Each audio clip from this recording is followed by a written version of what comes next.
C'est question de prise de responsabilité, prise de conscience de tout ce que toi tu es et tout ce que toi tu veux faire pour la République démocratique du Congo. Vous savez, la République démocratique du Congo, c'est le plus beau pays.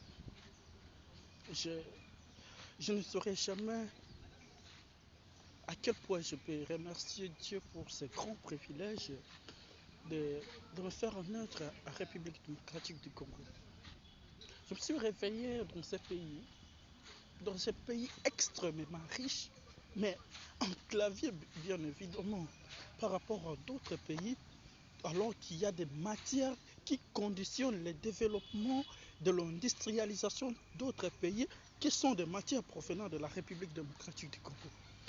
Là où il y a le contour, le cobalt, le manganèse, tout ça, toutes ces richesses naturelles contribuent au développement ou à la fabrication de produits finis dans d'autres industries, mais pas en République démocratique du Congo.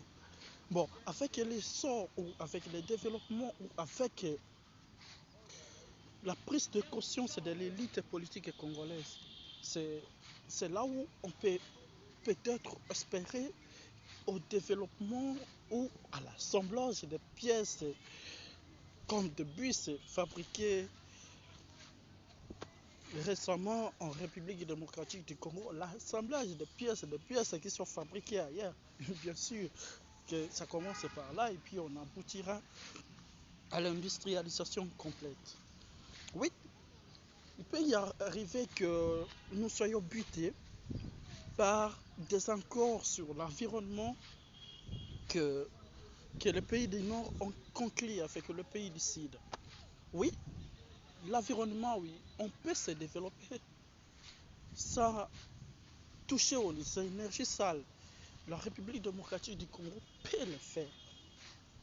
Et elle peut le faire grâce avec le concours d'une jeunesse consciente. Et cette jeunesse consciente doit commencer par ta prise de conscience.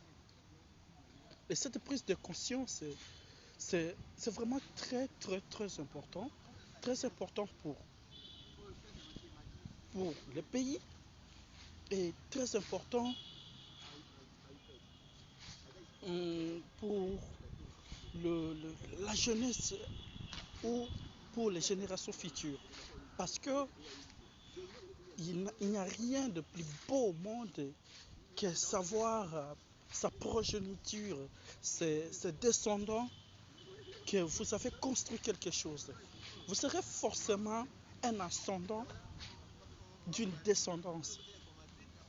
Et vous voulez léguer à cette descendance ce pays avec, avec tous ces produits intérieurs bruts et tout ce que nous avons enregistré comme des revers.